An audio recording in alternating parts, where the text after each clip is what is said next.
有班长在讲话了哦，要听班长的话。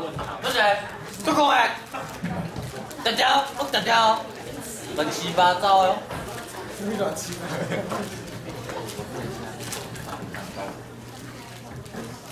对，我看到这，那摄影机。来，那讲到神明的话哈，其实因为你们比较没有说很深刻的信仰哈。如果说你，有人可以跟我讲出你们家拜什么吗？食物什么的？什么？食物什么的？食父。什么对呀？对，上帝爷公吗？你有拜上帝爷公的吗？有。然后拜观音呢？阿丽呢？班长呢？什么食物神什么神的？石父哪个石？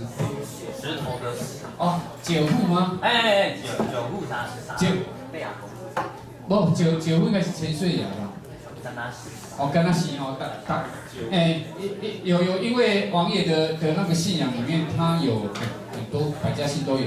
对啊，你也想，一般我们常听到的话，五虎千岁啊，台南有一个人昆姓五虎千岁蛮出名的，王爷总庙嘛，一个拜，王爷是李狄五祖范，李虎千岁，狄虎千岁，五虎千岁。祖虎千岁，范虎千岁，我一个分安尼分大王、二王、三王、四王、五王安尼。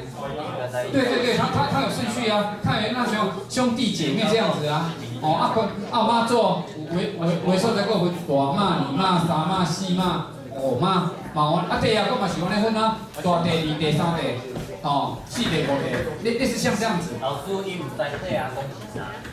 哦，对啊，讲一般会讲玄天上帝嘛。天上帝啊，可以拿一支七星剑的啊。长知识啊！呀，拿一支七星剑的嘛。我等一下会大概的讲一下哈啊，因为这个系统哦，有点像跟我们部门一样，最大的总统就有点像预防上帝，永上帝的官家重刑的啊。它下面的话各分啊，哦，它下面有怎么分？哦，它有下面还有个三官大帝、三界公，还有五方大帝、南道神君、北道神君、天父天师，玉皇大帝内底有四殿啊、三公主，这个有点复杂啊。但是我们可以想象是说，玉皇上帝，伊有生囡仔，伊的囡仔，比如讲，伊大公主就是大殿下、二殿下、三殿下，伊有三公主，伊有7个公主的话，比如讲。有一个传说故事嘛，织女是玉皇上帝的第7个女儿，有没有听过那个做16岁的时候，天上7月7号牛郎织女要相会啊，有没有啊？这个织女传说就是说玉皇上帝7个女儿，她们下凡来这边玩啊，然后衣服在一个地方洗澡，然后衣服被牛郎看到了，然后衣服把它拿走了，然后他就不能回去留下来了。然后后来跟牛郎在这边共组一个家庭，还怎么样？有一些类似这样子的故事就对了。所以说，玉皇上帝他这个系统的话，他有这样子。一般在那拜会去天公庙、天坛啊，还是玉皇宫啊，拜那个玉皇上帝的地方都有然后它下面的话，比较一个重要就是说，它下面有一个军团王爷的系统，就有天兵天将天兵天将就有所谓的36官将72地煞啦都有然后它这个系统里面又有一些城隍的系统，就是一些神警的总司令的一个系统，像城隍爷啦城隍爷里面又有24师啊，然后下面有判官文武判官，就跟他的文武判官就跟我们的法院是一样的。有没有像我们有高等法院有地方法院各方面都有然后它下面还有乌鸦、贝雅、七爷、八爷如果说一般我们的庙会都会看到一些东西就对了然后中央然后它有点像总统，下面有一个行政院长目前是没有行政院，他们治里面没有行政院长，就是以总统制就对了然后下面有很多有教育部就拜孔子嘛，如果以这样分的话，教育部就拜孔子嘛，学务部就拜文昌帝君农业部的话就拜神农大帝公务部就拜巧圣先师这个楼板宫就对了。啊，商务部的话就拜关帝爷、关帝圣君嘛。啊，航务部的话有没有？航务的话就拜水仙真王天上圣母，属于水神的系统。啊，娱乐部的话就南管北管啊，以前天上就南管北管有没有？就田都元帅、西行王爷啊。然后医务部就拜保生大帝，有没有？然后有很多的部门就对了。然后要驱除瘟疫就要找千岁爷王爷就对了。然后女生要手巧女的意的话就七七娘娘这个地方。等一下我做16时候有影片，因为之前他们台南的话都是我在导览，然后电视上也都一样，它里面他们会设计一个剧情来请我解说就对了。所以说这个东西很多的然后包括司法神明的话，里面就是有城隍爷嘛，像台湾有台湾府城隍爷，台湾有台湾县城隍爷，然后安平有安平镇的城隍爷，台北有台北府的城隍爷，也有霞海城隍庙啊，都有，这个都是城隍这个系统，金山王啊，东域大帝啊，有东域大帝都有，那么守护神的话，泉州人有泉州人的守护神，泉州人的话，一般的守护神的话是广德尊王，漳州就有开漳圣王，客家人的话就有三山国王，然后最基本就是土地公，我们有一个说法说。参头参尾土地公，有没有然后鸡头鸡尾嘛土地公，所以说拜土地公是最常有的我们要祈求说有土是有财，所以说后面的地方我会有一尊一尊的话，我会做一些介绍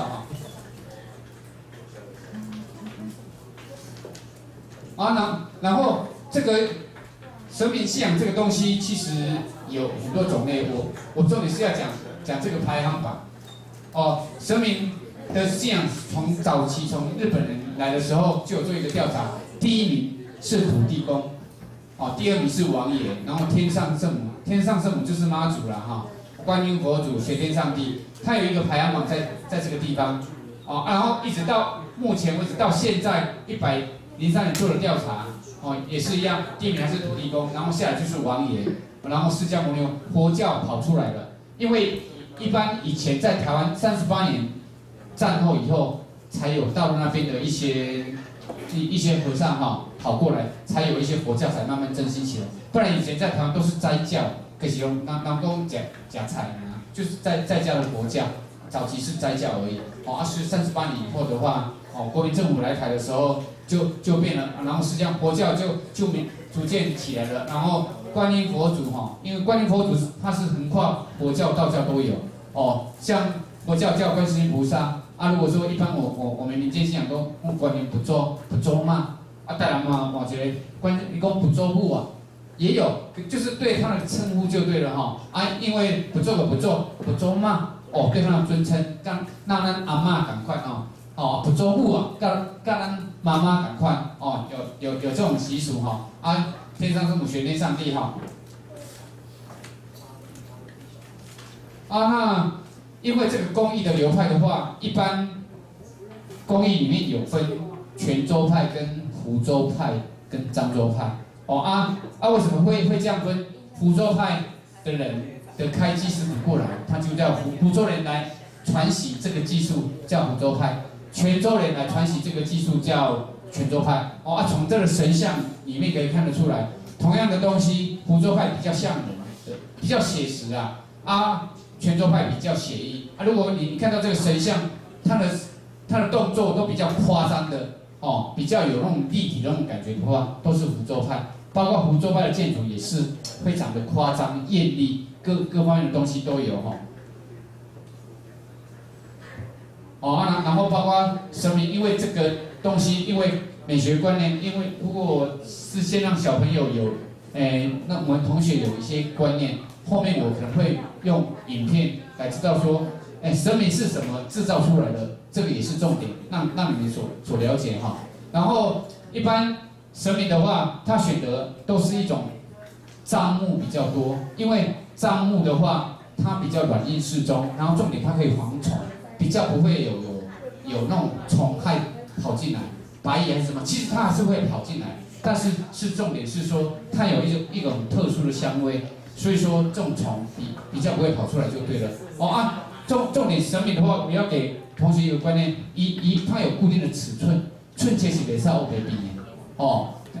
伊拢会用这个丁兰尺，要这种比如讲6、7寸啊，1尺啦，还是尺3啊，它有一些尺寸。然后既然是神明的话，伊内底爱就形，买伫什么形？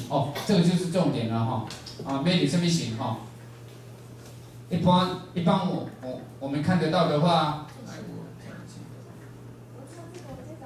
来，我先从神明的筹胚开始，我等一下会有影像档给各位看哈。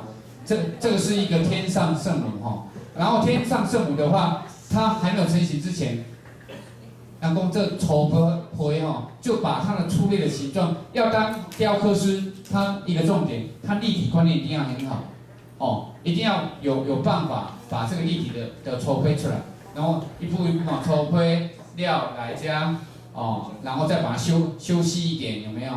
然后就把它立体成型出来了。然后后面这边，他要把它修光，然后再做一些线条然后线条做完的话，再按金神像的话，一定要按金然后给它一个颜色一样这个东西我等一下会有影片给各位看阿先，然后神像刚才那个叫捻心的心灵，一般的神明叫捻心，这个扔心呢，我们比较少见得到，一般他衣服穿起来你也不知道里面的结构所以说这个结构就跟比较好的匠师的话，他有办法，这个软身的形象可以站起来这个看匠师的能力然后让功能性跟人一样，因为请上去嘎紧赶快可爱呢类似像这样子有没有一键观瞻，它是可以巧的，但你可以想象说一个小朋友一样就对了他可以坐起来，可以站起来然后后来在表面的话，一定要做一些修饰。既然是神，跟人家不一样的话，他有可能要穿龙袍，所以说它里面就有很多它的外衣里面会做龙袍啦，会做战甲啦，各方面都有看神明不一样的地方它有不一样的表现。好，那然后我来给各位看一下影片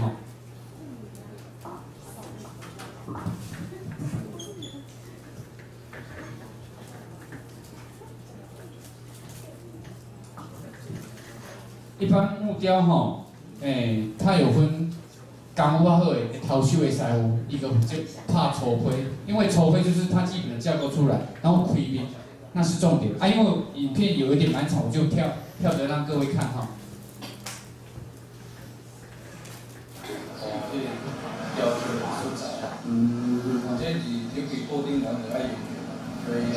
这个是台南市的名师他现在跟他雕刻的话，一尊都1寸1寸都要5万块然后1尺要50万这把被开过神像之前，他有一个仪式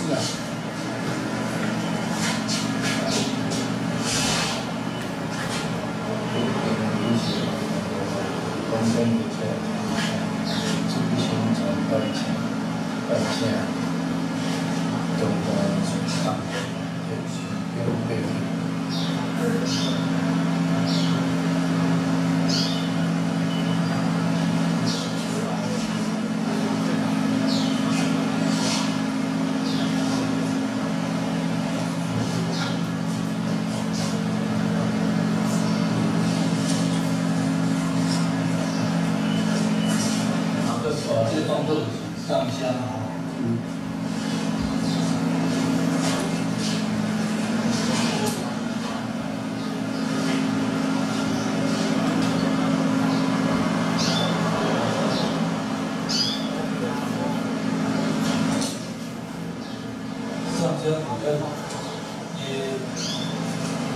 很像这个主角伊所头前所操的迄个主机甲性命品格众生唔知影。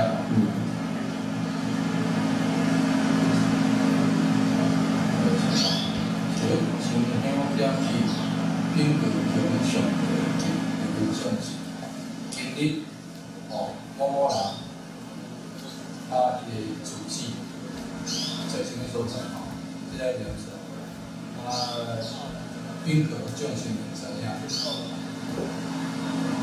了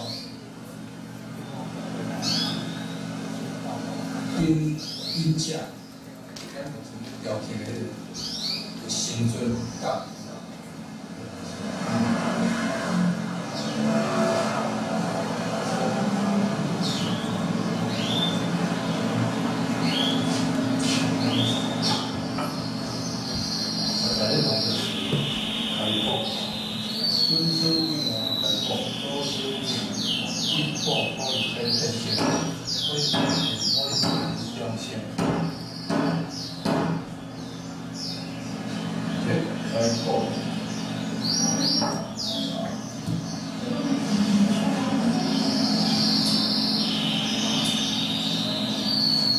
一般这个破的台破跪顶哈，就是说代表我这个神像已经要开始动工了，我开始被挡当啊，所以说他一定要做一个仪式，然后重点是开破什么样做啊？我一定要收钱，好，比如说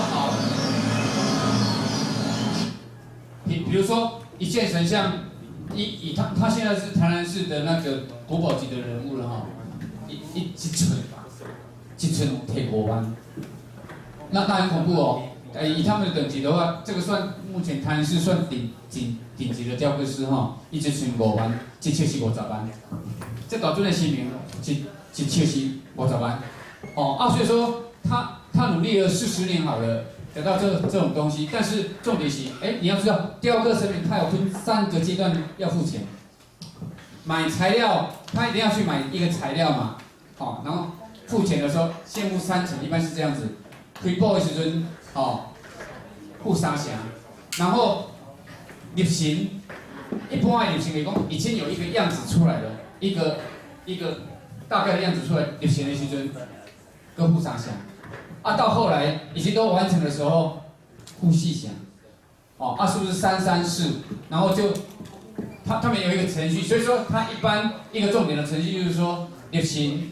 开播立形完成我讲是开工，请神明，请法师还是怎么样来开光。这个程序的话，一定要就是一个阶段，也是交易的阶段就对了，让人家知道说原来这个程序大概是怎么进行。一般雕刻师傅他重点的工，他雕刻的功夫会跟人家不一样。为什么？有的人一尊5万块，有的人一尊50万，差在什么地方？他的手艺各方面是跟人家不同的，有人需要，因为拜神明是非常慎重的事情，所以说有需要让人家知道说这个事情是很有钱的人，他一般台湾就是一个金字塔型，像他的神像在台湾算不便宜啦，一尊要50万的话，都是比较有钱人才有办法。就跟我们人一样，我人如果够的话，我会喜欢开奔驰啊。如果不够的话，我就开Toyota。类似像没有所谓的好还是不好，也要看个人能力。然后后面的话，我会给大家看看，以拍粗胚跟开面，下面是拍粗胚，你们看一下。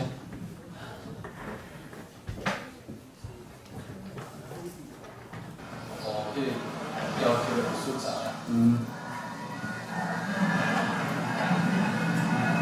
这个就是定神像的比例这个很重要。一个神像会好看没有好看的话，它比例差很多。比例如果正常的话起来的神像就非常庄严。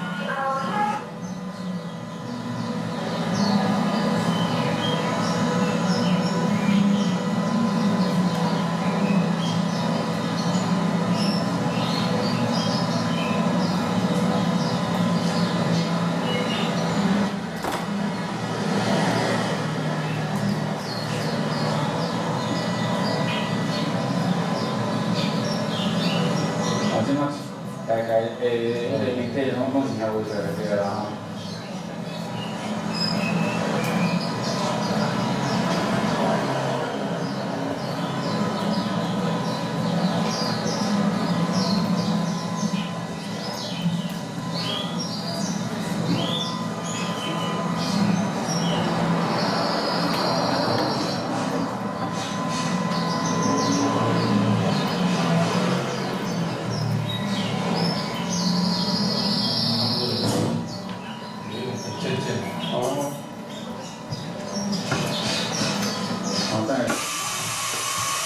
所以说它是用电剪嘛，一般大件的生命的话，一定要用电剪先把一些东西把它先把它去除掉先把它去除掉。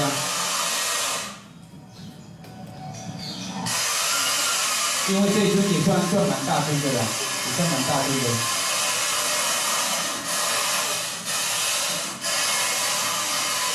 它需要一块一块把它去除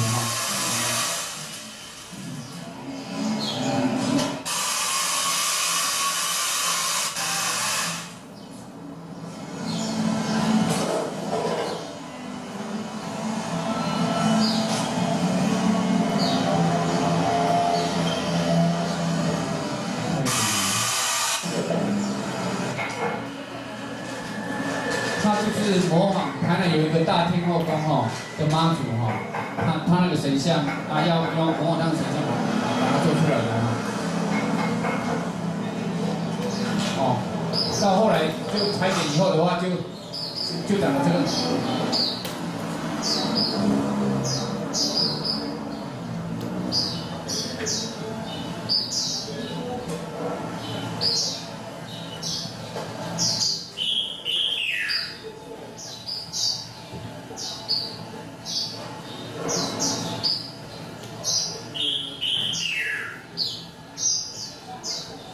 台南的双佛店有一个习惯，那个师傅都很喜欢养鸟。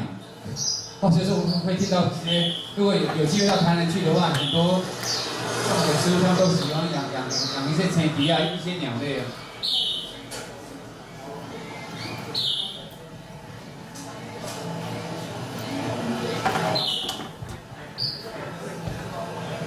后面的话，我觉得新康它是练的是得意呢。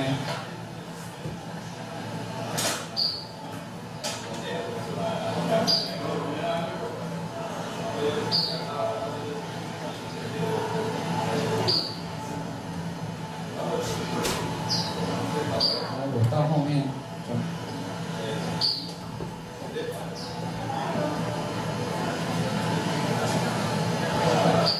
快转一下，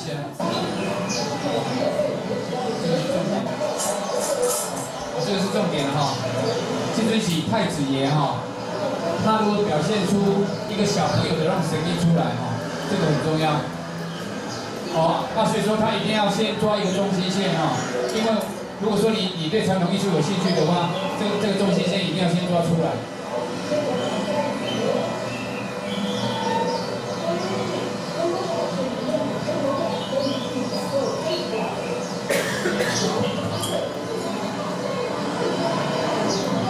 这个中心点。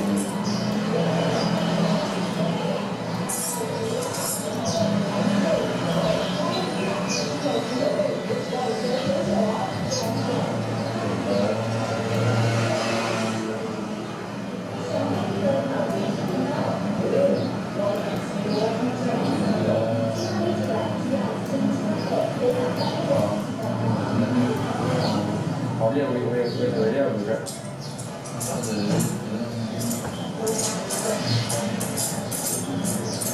基本动作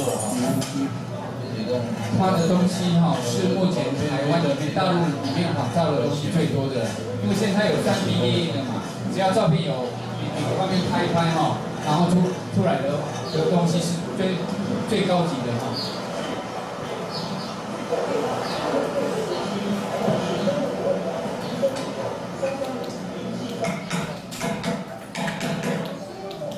你就我离中心线的较咱大汉就是中心线的中，这基本的种。我跟那里中心线的你看吗？小朋友的那个面相中心线的下面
上更悬啊。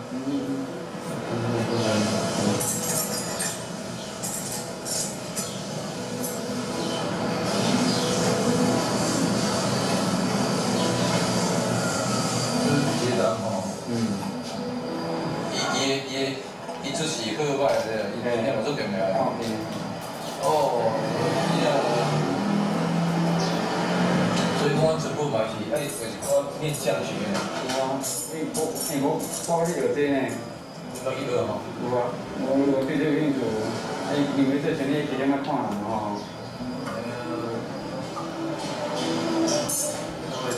人家报几包嘛，起码200个人。是啊。因为边是代表个性。我看。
这个已经是细批了哈。你要从无到有哈，然后要很生动，跟人家的不一样哦。所以说它一定要，一般木雕就所谓的圆雕，它这样的一个角度都要看得很清楚哈。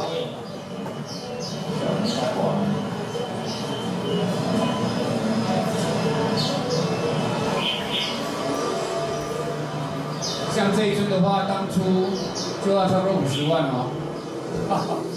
这个算台湾的精品啊，这个算台湾的精品啊。哦，所以说一般神像的好看不好看，真的差很多，艺术成分哦，差很多啦。但是现在有很多大陆都是用模仿的哈，一大堆的东西哈。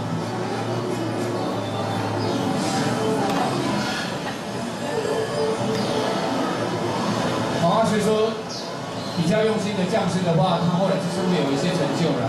所以说后来他的手艺也被政府肯定了哈，指定为国宝级的那个匠师了。